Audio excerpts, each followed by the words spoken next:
నమస్కారం సామాన్య న్యూస్ కి స్వాగతం. ఈనాటి వార్తా విశేషాలు. సీఎం చంద్రబాబు అధ్యక్షతన మంత్రివర్గ సమావేశం ప్రారంభమైంది. 21 అంశాలపై కేబినెట్ అజెండా రూపొందించగా వాటిపై మంత్రులు చర్చిస్తున్నారు. సిఆర్డీఏ అనుమతించిన పనులకి కేబినెట్ ఆమోద ముద్ర వేసే అవకాశం ఉంది. వీటితో పాటు వివిధ పరిశ్రమలకి భూ కేటాయింపులపై నిర్ణయం తీసుకునే అవకాశం ఉంది.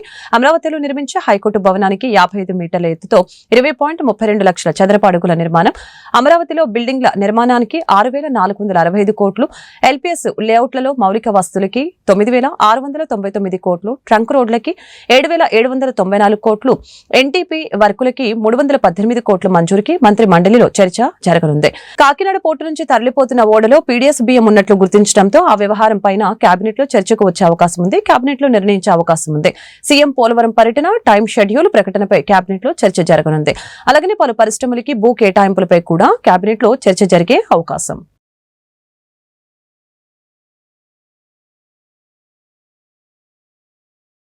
రాజ్యాంగ నిర్మాత బీఆర్ అంబేద్కర్ పై కేంద్ర హోంశాఖ మంత్రి అమిత్ షా వ్యాఖ్యల నేపథ్యంలో పార్లమెంట్ ఆవరణలో అధికార విపక్షాల పోటాపోటీ నిరసనలు చేపట్టారు. లోక్సభలో ప్రతిపక్ష నేత రాహుల్ గాంధీ, ఎంపీ ప్రియాంక గాంధీతో పాటు ఇండియా కూటమిలోని నేతలు నిరసన చేపట్టారు. అంబేద్కర్ చిత్రపటాలతో పాటు ప్లకార్డులు పట్టుకుని వారంతా అమిత్ షాకు వ్యతిరేకంగా నినాదాలు చేశారు. అమిత్ షా క్షమాపణలు చెప్పడంతో పాటు కేంద్ర హోంశాఖ మంత్రి పదవికి రాజీనామా చేయాలని డిమాండ్ చేశారు. ఆ క్రమంలో అంబేద్కర్ విగ్రహం నుంచి పార్లమెంట్ మకర ద్వార్ వరకు వారంతా పాదయాత్ర చేపట్టారు. राजकीय करना चाह रहा है, ये नहीं चलेगा। जब भी कांग्रेस पार्टी ने अंबेडकर को सम्मान नहीं दिया, वो पार्टी है जो अंबेडकर जी को सम्मान दिया, वो भारतीय जनता पार्टी है। हमारा पॉलिटिक्स में कभी भी हम लोग अंबेडकर का गिरावट नहीं किया। कांग्रेस अंबेडकर का नाम पे जो काम कर रहा, उसके खिलाफ आज हम भारतीय जनता पार्टी और एनडीए भागस्वामी सब लोग प्रोटेस्ट कर रहा है।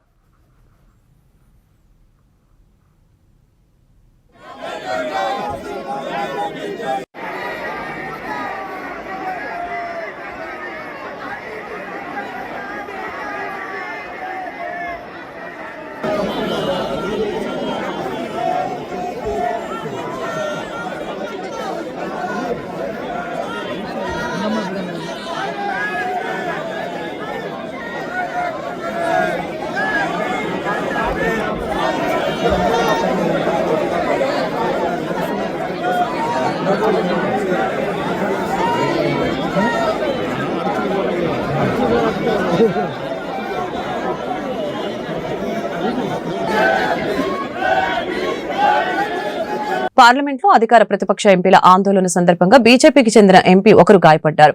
స్వల్ప తోపులాట జరగడంతో ఒడిశాకు చెందిన ఎంపీ ప్రతాప్ చంద్ర సారంగి కింద పడ్డారు. దీంతో ఆయన తలకు గాయమైంది. రక్తం ఓడుతున్న ప్రతాప్ చంద్ర సారంగిని సిబ్బంది అంబులెన్స్ లో ఆసుపత్రికి తీసుకుని వెళ్లారు. వీల్ చైర్ పై అంబులెన్స్ వద్దకు వెళ్తున్న సారంగి మీడియాతో మాట్లాడారు.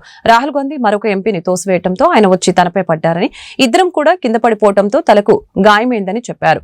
రాహుల్ గాంధీ తోసివేయడం వలన తాను కింద పడ్డానని సారంగి తెలిపారు.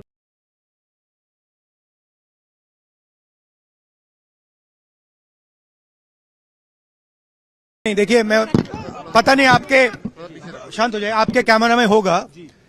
ये पार्लियामेंट की एंट्रेंस है, इसमें मैं अंदर जाने की कोशिश कर रहा था तो बीजेपी के एमपी जो थे वो मुझे ऐसे रोकने की कोशिश कर रहे थे, धकेल रहे थे और मुझे धमका रहे थे, तो वो हुआ है बस।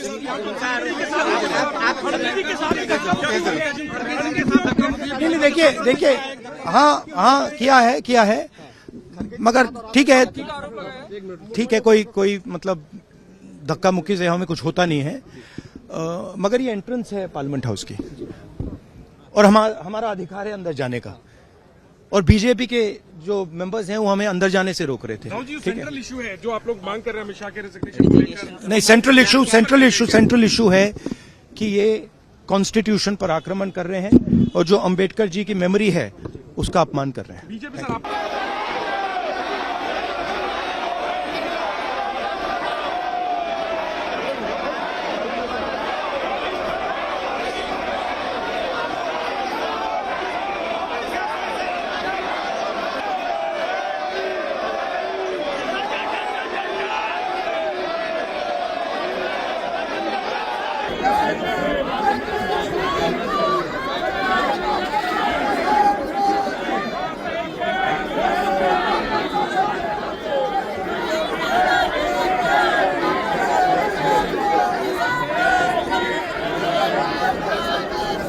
కుప్పంలో ఏపీ సీఎం చంద్రబాబు నాయుడు సతీమణి నారా భువనేశ్వరి పర్యటన కొనసాగుతుంది. ఈ సందర్భంగా కుప్పం ప్రభుత్వ డిగ్రీ కళాశాలలో విద్యార్థులతో భువనేశ్వరి ముఖాముఖిగా మాట్లాడారు. డ్రగ్స్, గంజాయి యువతను నాశనం చేస్తుందని చెప్పారు. వారి స్వలాభం కోసం చాలా మంది మిమ్మల్ని టెంప్ట్ చేస్తారు, చాలా జాగ్రత్తగా ఉండాలి, రోల్ మోడల్ పెట్టుకోవాలి అని విద్యార్థులకి సూచించారు. ప్రతి పురుషుని సక్సెస్ మహిళతోనే ముడిపడి ఉంటుందని అన్నారు. కాలేజ్ డేస్ గుర్తుకొస్తున్నాయి.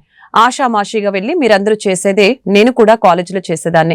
మిమ్మల్ని చూసి గర్వంగా ఉంది. Future of India are Andhra Pradesh leader ప్రతి ఒక్కరిలో ఉంటుంది. మీ హక్కు కోసం నడవాలి. తల్లిదండ్రులు ఎంతో కష్టపడి మీకోసం సంపాదిస్తున్నారు. అది ఈజీ కాదు. హార్డ్ వర్క్ ఏది ఫ్రీగా రాదు, కష్టంతోనే వస్తుంది. బాలికలకు పట్టుదల, ధైర్యం, మీ మీద నమ్మకం ఉండాలి. పెళ్లి అయ్యేదాకా ఒకటి, ఆ తర్వాత మరొకటి. రాజకీయాల్లో, బిజినెస్ లో నన్ను నేను లాక్కొని ముందుకు వెళ్లాను. మన ధైర్యం మనకుండాలని భువనేశ్వరి వెల్లడించారు. అందరూ కూడా చూస్తున్నారు. మీరు స్కూల్లో చదువుకున్నప్పుడు ఎట్లా ఉంది, ఇప్పుడు మీరు కాలేజ్కి వచ్చారు, ఇప్పుడు ఎట్లా ఉంది, మీ అందరు కళ్ళలతో మీరు చూస్తున్నారు. The society has gone very bad.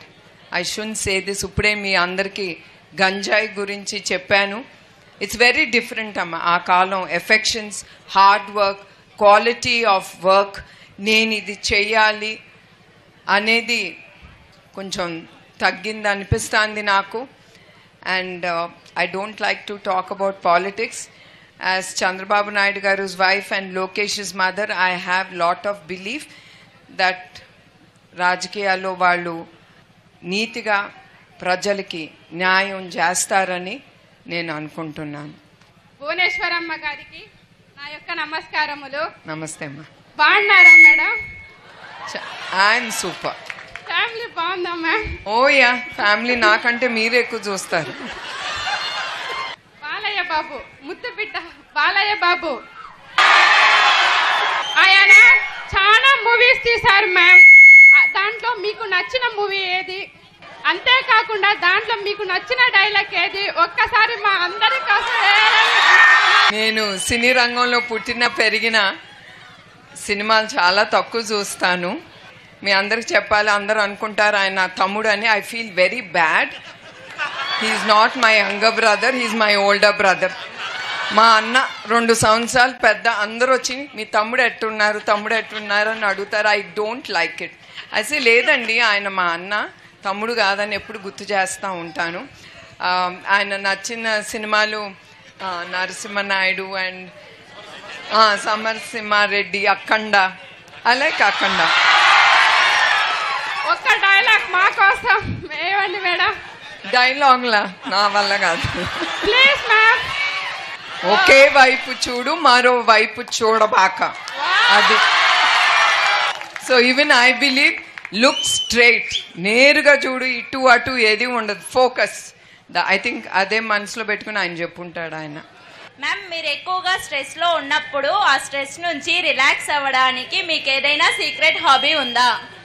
I have no hobbies as such because I'm as I మీకు చెప్పినట్టు too disciplined to the high level and perfectionist to the high level. ఏది కనపడకూడదు అన్నీ కనపడతాయి. అక్కడితో నాకు దాన్ని చేయటమే పని. And when I am free, I would love to do meditation. That is the stress bust. బంగాళాఖాతంలో ఏర్పడిన అల్పపీడనం కోస్తా తీరం వైపు దూసుకువస్తుంది. ఇది బుధవారం తీవ్ర అల్పపీడనంగా రూపాంతరం చెందింది. రాబోయే 24 గంటల్లో వాయువ్య దిశగా పయనిస్తూ ఉత్తర తమిళనాడు, దక్షిణ కోస్తా తీరాల వైపు వెళ్తుంది. తర్వాత కోస్తా తీరం వెంబడి కదలనుంది. దీని ప్రభావంతో శుక్రవారం వరకు ఏపీ, తమిళనాడు రాష్ట్రాల్లో భారీ వర్షాలు కురిసే అవకాశం ఉందని ఐఎండీ పేర్కొంది. గురువారం విజయనగరం, విశాఖపట్నం, అనకాపల్లి, కాకినాడ జిల్లాలో భారీ నుంచి అతి భారీ వర్షాలు, శ్రీకాకుళం, అల్లూరి సీతారామరాజు, డాక్టర్ బిఆర్ అంబేద్కర్ కోనసీమ, శ్రీ పొట్టి శ్రీరాములు, నెల్లూరు, తిరుపతి జిల్లాలో భారీ వర్షాలు కురిసే అవకాశం ఉంది. శుక్రవారం శ్రీకాకుళం, పార్వతీపురం, మన్యం, విజయనగరం జిల్లాలో భారీ వర్షాలు కురవచ్చు. మిగిలిన ప్రాంతాల్లో తేలికపాటి నుంచి ఓ మోస్తారు వర్షాలు కురుస్తాయని వాతావరణ నిపుణులు చెబుతున్నారు. తీవ్ర అల్పపీడనం ప్రభావంతో తీరం వెంబడి గంటకు గరిష్టంగా 55 కిలోమీటర్ల వేగంతో గాలులు వీస్తాయని విశాఖ వాతావరణ కేంద్రం పేర్కొంది. సముద్రం అలజడిగా మారిన నేపథ్యంలో ఆదివారం వరకు మత్స్యకారులు వేటకు వెళ్లరాదని హెచ్చరించింది.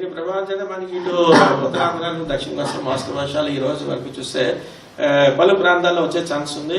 అలాగే కొన్ని జిల్లాలకు అయితే ఆల్మోస్ట్ మనం విజయనగరం నుంచి నెల్లూరు వరకు ఆల్మోస్ట్ చాలా వరకు భారీ వర్షం సూచన కూడా 1-2 చోట్ల పట్టే అవకాశం ఉన్నట్టు చెప్తున్నాం. విండ్ స్పీడ్ ఎట్లా ఉంది సార్?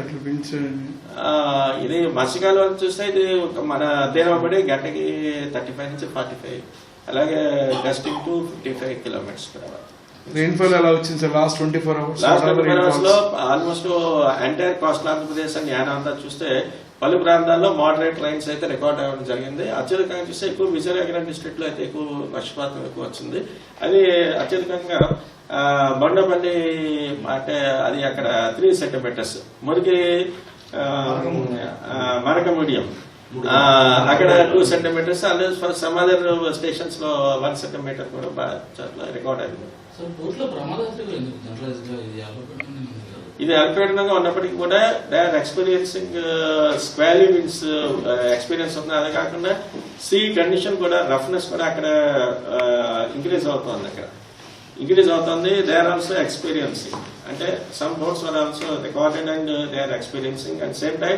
అంటే స్పీడ్స్ మనకి ఇది తీవ్ర అల్పపీడనంగా వెళ్తున్నప్పటికీ కూడా ఈ 35, 45, 55 అలాగే 40 to 50 అప్ టు మాక్సిమం 60 వరకు విండ్స్ వెళ్ళేటువంటి విండ్ స్పీడ్ వెళ్లే ఛాన్సెస్ అయితే ఉంది. Already some of the ports are also experience this wind speed in this range, ఈ రేంజ్ లో ఎక్స్పీరియన్స్ అవుతున్నాయి. అక్కడ యాజ్ పర్ అవైలబుల్ ఇన్ఫర్మేషన్ చూసినా కూడా సీ కండిషన్ కూడా రఫ్నెస్ కొంచెం ఎక్కువగా ఉంది.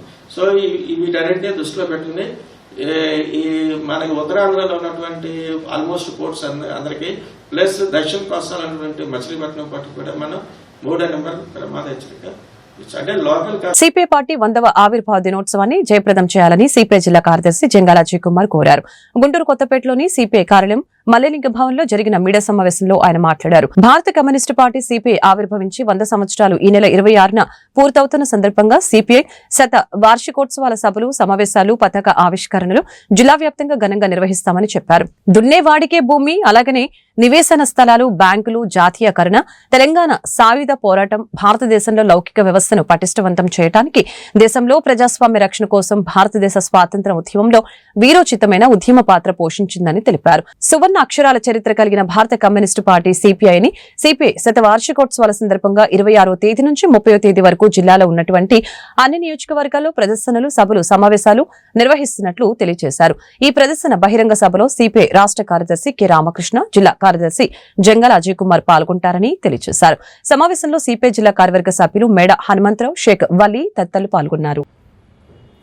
భారత కమ్యూనిస్ట్ పార్టీ ఆవిర్భవించి 100 సంవత్సరాలు ఈ నెల 26వ తేదీకి పూర్తవుతున్న సందర్భంగా సిపిఐ శతవార్షికోత్సవాల సభలు, సమావేశాలు, పతాకావిష్కరణలు జిల్లా వ్యాప్తంగా ఘనంగా నిర్వహిస్తూ ఉన్నాం.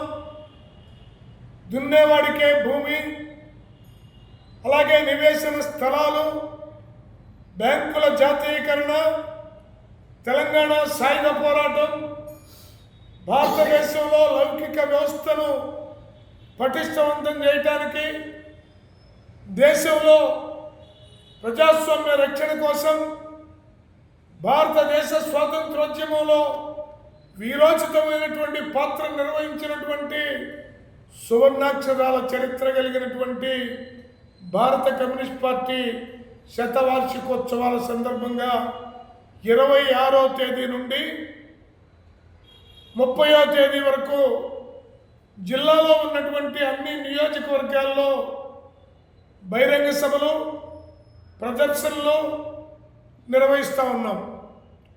ఈ సందర్భంగా ఆనాటి నుంచి ఈనాటి వరకు 75 సంవత్సరాలు నిండినటువంటి సిపిఐ జెండా పట్టుకొని ఆనాటి నుంచి ఈనాటి వరకు ప్రయాణం చేసినటువంటి పార్టీ కార్యకర్తలకి, నాయకులకి సన్మాన కార్యక్రమాలు కూడా నిర్వహిస్తూ ఉన్నాం. అలాగే చంద్రబాబు నాయుడు ఎన్నికల ముందు గ్రామాల్లో 2 సెంట్లు భూమి, గ్రామాల్లో 3 సెంట్లు భూమి, పట్టణాల్లో 2 సెంట్లు భూమి నివేశన స్థలాలు ఇచ్చి తర్వాత ఇల్లు కట్టుకోవడానికి 4 లక్షల రూపాయలు ఆర్థిక సహాయం చేస్తామని తెలియజేయటం అనేది జరిగింది. ఈ సందర్భంగా ఇప్పటికి అధికారంలో భారత కమ్యూనిస్ట్ పార్టీ శతవార్షికోత్సవాలు నిన్నటి నుంచి ప్రారంభం చేయడం జరిగింది. దీనిని మరి ప్రారంభ సూచకంగా రాజా గారు విజయవాడలో హనుమంతరాయ గ్రంథాలయంలో సాంస్కృతిక కార్యక్రమాలని ప్రారంభించడం జరిగింది. ఈ సంవత్సరం అంతా కూడా మరి ఈ వార్షికోత్సవాలను జరుపుకుంటూ వెళ్తాం. ఈ గుంటూరు నగరంలో డిసెంబర్ 26న బీఆర్ స్టేడియం నుంచి మన గాంధీ పార్క్ వరకు కూడా ప్రదర్శన అనంతరం గాంధీ పార్క్ వద్ద బహిరంగ సభ నిర్వహించబడతా ఉంది. దీంట్లో సిపిఐ రాష్ట్ర కార్యదర్శి రామకృష్ణ గారు, జిల్లా కార్యదర్శి అజయ్ కుమార్ గారు, జిల్లా రాష్ట్ర నాయకులంతా కూడా పాల్గొనబోతూ ఉన్నారు. ఈ కార్యక్రమంలో ప్రదర్శనలో అట్లాగే బహిరంగ సభలో ప్రజలంతా నగరంలోని పార్టీ సభ్యులు, సానుభూతి ప్రజలు అందరూ కూడా పాల్గొని విజయవంతం చేయాలని మీ ద్వారా కోరుతా ఉన్నాం. ఏదైతే గత ప్రభుత్వం నుంచి ఈ ప్రభుత్వం కూడా ప్రజాకంటక పాలన కొనసాగిస్తూ ఉన్నారు. మరి అధికారంలో రాకముందు చంద్రబాబు గారు విద్యుత్ ఛార్జీలు తగ్గిస్తామని, అట్లాగే 2 సెంట్లు స్థలం ఇచ్చి 4 లక్షల నిర్మాణానికి ఇస్తామన్నారు. 6 నెలలైనప్పుడు కూడా వాటి జోలిపోకుండా మరి విద్యుత్ మీటర్లకు సంబంధించి ఏదైతే అదానీ గారు మరి కాంట్రాక్ట్ చేసుకున్నాడో లంచాలు ఇచ్చి గత ప్రభుత్వంలో మరి 1750 కోట్ల రూపాయలు లంచాలు ఇచ్చారని మరి అమెరికాలోనే కేసు పెట్టిన జిల్లాలో జాతీయ ఇంధన పొదుపు వారోత్సవాలు కొనసాగుతూ ఉన్నాయి. ఇందులో భాగంగా కలెక్టరేట్ నుంచి ఎస్బీఐ వరకు నిర్వహించిన అవగాహన ర్యాలీని జిల్లా కలెక్టర్ నాగలక్ష్మి జెండా ఊపి ప్రారంభించారు. కలెక్టర్ కార్యాలయం వద్ద స్టేట్ ఎనర్జీ కన్జర్వేషన్ మిషన్ ఇంధన శాఖ ఆధ్వర్యంలో నిర్వహించిన ఇంధన పొదుపు వారోత్సవాల కార్యక్రమంలో జిల్లా collector Nagalakshmi, joint collector Bhargava Teja పాల్గొన్నారు. ప్రతి సంవత్సరం డిసెంబర్ 14 నుంచి 20 వరకు విద్యుత్ వినియోగంపై అవగాహన కార్యక్రమం నిర్వహిస్తున్నామని కలెక్టర్ తెలిపారు. దీనిలో అందరినీ భాగస్వాములు చేసి భావితరాలకి ఉపయోగపడే విధంగా విద్యుత్ ను ఆదా చేసేందుకు అవగాహన కార్యక్రమం చేస్తున్నట్లు తెలిపారు. వినియోగదారులు అవసరం లేని పరికరాలను విద్యుత్ నిలిపివేయాలని సూచించారు. దాని ద్వారా భావితరాలకి విద్యుత్ ను అందించవచ్చని తెలిపారు. సోలార్ విద్యుత్ వాడకం ద్వారా కరెంట్ ఆదా చేయవచ్చని అన్నారు. సోలార్ ప్లాంట్లను పెట్టుకునే గృహ యజమానులకి కేంద్ర ప్రభుత్వం సబ్సిడీ ఇస్తుందని వివరించారు. కార్యక్రమంలో SE KVLN Murthy, EE Srinivasababu, deputy EE Hussain Khan, Rajmohan, Guruvayya, Mushtaq Ahmed సిబ్బంది పాల్గొన్నారు. మనం ఇప్పటికే దాదాపు అబౌట్ 10,000 టన్స్ ప్యాడీ అనేది ప్రొక్యూర్ చేయడం జరిగింది. అండ్ రాష్ట్ర ప్రభుత్వం కూడా దాదాపు 48 అవర్స్లోనే అందరికీ కూడా పేమెంట్ అనేది ఇస్తున్నారు. మన జిల్లాలో దాదాపు 16 మిల్స్ మనకి ఈ ప్యాడీ ప్రొక్యూర్మెంట్లో పార్టిసిపేట్ చేస్తున్నారు. సో మనకి ఇక్కడ చాలా ప్లేసెస్లో ఏంటంటే ఇప్పుడు లాస్ట్ నిన్న కానీ ఇవాళ కానీ కొంచెం వెదర్ క్లౌడీగా ఉండడంతో రైతులందరూ కూడా చాలామంది మాకు ఇంకా త్వరగా తీసుకోవాలనే ఇది కోరుకున్నారు. సో అన్ని రైతు సేవా కేంద్రాల నుంచి కూడా రైతులు ఎక్కడైతే ప్యాడీ ఆగబెట్టుకున్నారో అక్కడ వాళ్ళకి విజిట్ చేసి మాయిశ్చర్ మెజర్ చేసి, మాయిశ్చర్ మనకి ఉన్నది 17% లోపు ఉంటే ఎంఎస్పీ కరెక్ట్గా వస్తుంది. 17% దాటి ఉంటే మనకి పర్సంటేజ్కి కేజీ చొప్పున మనము కట్ చేసి తీసుకోవడం జరుగుతుంది.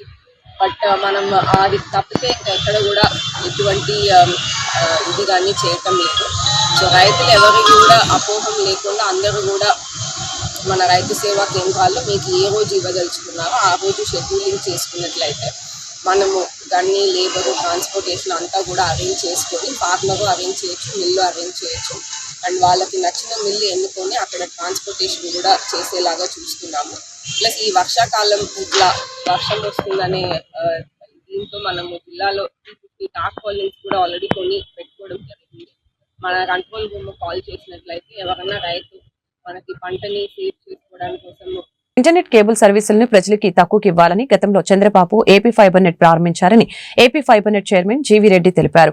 2019 నాటికి 10 లక్షల కనెక్షన్లున్నాయని, 2024 నాటికి కేవలం 5 లక్షల కనెక్షన్లు పడిపోయాయని చెప్పారు. వైసీపీ ప్రభుత్వ హయాంలో రామ్ గోపాల్ వర్మ దర్శకత్వం వహించిన వ్యూహం సినిమాకి 2.15 కోట్లు ఫైబర్నెట్ సంస్థ తరపున చెల్లించారని, వ్యూస్ ప్రకారం డబ్బులు చెల్లించేలా ఒప్పందం జరిగిందని తెలిపారు. అయితే ఆ సినిమాకి 1863 వ్యూస్ మాత్రమే వచ్చాయని, అంటే ఒక్కో వ్యూస్ కి 11,000 చెల్లించినట్లు అయిందని చెప్పారు. ఇలా అనేక అవకతవకలు జరిగాయని నిర్ధారణ అయిందని తెలియజేశారు. గత వైసీపీ ప్రభుత్వ హయాంలో ఏపీ ఫైబర్ లో ఎన్నో అవకతవకలు జరిగాయని, కనెక్షన్లు కూడా సగానికి సగం పడిపోయాయని చెప్పారు. టీడీపీ హయాంలో అన్ని విధాలుగా తయారు చేసిన సంస్థకి మెయింటెనెన్స్ పేరుతో వేల కోట్లు ఖర్చు పెట్టారని ఆరోపించారు. గతంలో అక్రమంగా ఎంపిక చేసిన వారిని పూర్తిగా తొలగిస్తామని, పూర్తి పారదర్శకంగా ఉండేలా తాము ఖాళీలు భర్తీ చేస్తామని తెలిపారు. కేబుల్ ఆపరేటర్లతో సమావేశాలు పెట్టి ఫైబర్ నెట్ ను మరింత అభివృద్ధి చేస్తామని స్పష్టం చేశారు. కనెక్షన్స్ తోటి సబ్స్క్రైబర్స్ ఉండటం జరిగింది ఏపీ ఫైబర్ నెట్కి. ఆ తర్వాత 2019 నుంచి 24 మొన్నటి చూసేట్లకి ఈ రోజున్న కనెక్షన్స్ ఎన్నాయంటే 5 లక్షల కనెక్షన్స్. అంటే ఒక 3 సంవత్సరాల్లో, అంటే 2016 కూడాలో వర్క్ స్టార్ట్ అయింది. చెప్పాలంటే 2 సంవత్సరాలు, గట్టి చెప్పాలంటే 2 సంవత్సరాలు కూడా లేదు. 2 సంవత్సరాల్లో మాకు 10 లక్షల కనెక్షన్స్ వస్తే, వీళ్ళు 5 సంవత్సరాల్లో ఆల్రెడీ ఎగ్జిస్టింగ్ ఇన్ఫ్రాస్ట్రక్చర్ ఉంది, ఎవ్రీథింగ్ ఈజ్ రెడీ, మొత్తం రెడీ చేసి పెడితే 5 సంవత్సరాల కనెక్షన్స్ ఎన్ని పెరగాలి? 30-40 లక్షలుగా పెరగాల్సింది పోయి 10 లక్షల కనెక్షన్స్ కాస్త కూడా 5 లక్షలు పడిపోయింది. ఇది ఒకటి. రెండోది ముఖ్యమైన విషయం ఏంటంటే, ఒక రకంగా చెప్పాలంటే ఈరోజు ఈ సంస్థ in the verge of insolvency, అంటే దివాలా అంచులో ఉంది ఈరోజు ఈ సంస్థ పరిస్థితి. అంటే ఇది వెరీ అన్ఫార్చునేట్. ఈ సంస్థ చైర్మన్గా నేను ఆ మాట చెప్పడానికి కూడా బాధ ఉంది, కానీ తప్పదు. ఎందుకంటే ఈరోజున్న పరిస్థితి తెలియాలి కాబట్టి చెప్పాల్సి వస్తుంది. వాస్తవంగా చెప్పాలంటే ఈరోజు ఈ సంస్థ ఏంటంటే దివాలా అంచులో ఉంది. 2019కి బ్రహ్మాండంగా ప్రోగ్రెసివ్లోకి రావాల్సినటువంటి సంస్థ, ఆ రోజున్న ఇన్ఫ్రాస్ట్రక్చర్కి ఎస్టాబ్లిష్ చేసిన సిస్టమ్స్ కావచ్చు, మిగతా అన్నీ చూస్తే పెరగాల్సిన సంస్థ ఈరోజు దివాలా అంచులోకి వచ్చింది. ఇది ఒక అంశం. రెండోది వచ్చేసరికి అత్యంత బాధాకరం ఏంటంటే, ఒక గవర్నమెంట్ కార్పొరేషన్ ఎంతో చక్కగా నడవాల్సింది, స్టాండర్డ్ ఆపరేటింగ్ ప్రొసీజర్స్ కానీ ప్రాపర్ సిస్టమ్స్ కానీ ఆ రోజు ఎస్టాబ్లిష్ చేసి పెడితే, ఈరోజు చూసినట్లయితే ఈ రోజుకి చెప్తున్నాను నేను, ఈరోజు చూస్తే ఒక్క proper SOP standard operating procedures లేదు, ఒక్క సిస్టమ్ సరిగా లేదు. కిరాణా కొట్టు వాళ్ళన్న కూడా బ్రహ్మాండంగా నడుపుతారు. కనీసం ఒక సాయంత్రానికి ఒక లెక్క ఉంటుంది, ఇదిగో ఇంత వచ్చింది, ఇంత పోయింది, ఇంత బ్యాంకులో డిపాజిట్ చేసామని ఒక లెక్క ఉంటుంది. కిరాణా కొట్టు కంటే కూడా దారుణంగా నడిపారు ఈ సంవత్సరం, లాస్ట్ 5 సంవత్సరాల్లో అత్యంత దారుణంగా నడిపారు. నాకు తెలిసినందుకు భారతదేశంలో ఏ ప్రభుత్వ రంగ సంస్థని ఇంత దారుణంగా నడిపినట్టు మనకు లేదు. అత్యంత దారుణంగా మరి ఆనాడున్న ఎండీ గారు, ఆ చైర్మన్ గారు మరి ఏం చేశారో నాకు అర్థం కాదు. విచ్చలవిడిగా అవినీతి అయితే జరిగింది. అది దాని గురించి టూ అర్లీ ఇప్పుడే నేను మాట్లాడలేను, ఎందుకంటే విజిలెన్స్ ఎన్క్వైరీ జరుగుతుంది. సో వాళ్ళు విజిలెన్స్ రిపోర్ట్ ఇచ్చిన తర్వాత కంప్లీట్గా మళ్ళీ ఒక ప్రెస్ మీట్ పెడతాను, మొత్తం డీటెయిల్డ్గా ఎక్స్ప్లెయిన్ చేస్తాను. బట్ ఈ రోజున్న పరిస్థితి చూస్తే మాత్రం అది విచ్చలవిడిగా వాళ్ళు ఇష్టం వచ్చినట్లు పనిచేయడం జరిగింది. కృష్ణా జిల్లా గన్నవరం మండలం మెట్లపల్లిలో చిరుతపులి మృతి చెందింది. నెల రోజుల క్రితం దీని కదలికల్ని స్థానిక రైతు గమనించాడు. తోటి రైతులకి సమాచారం ఇచ్చినా వారు అపోహాన్ని పట్టించుకోలేదు. ఎట్టకేలకి పంట రక్షణ కోసం పందులకి పెట్టిన ఉచ్చులో చిక్కుకొని చిరుత మృతి చెందింది. సమాచారం అందుకున్న అటవీ పోలీస్ శాఖల అధికారులు ఘటనా స్థలానికి చేరుకొని వివరాలు సేకరిస్తున్నారు. చిరుత చిక్కటంతో చుట్టుప్రక్కల గ్రామస్తులు ఊపిరి పీల్చుకుంటున్నారు. రెవెన్యూ పోలీసు అధికారుల సమక్షంలో పోస్టుమార్టం నిర్వహిస్తున్నామని జిల్లా అటవీ శాఖ అధికారి సునీత తెలిపారు.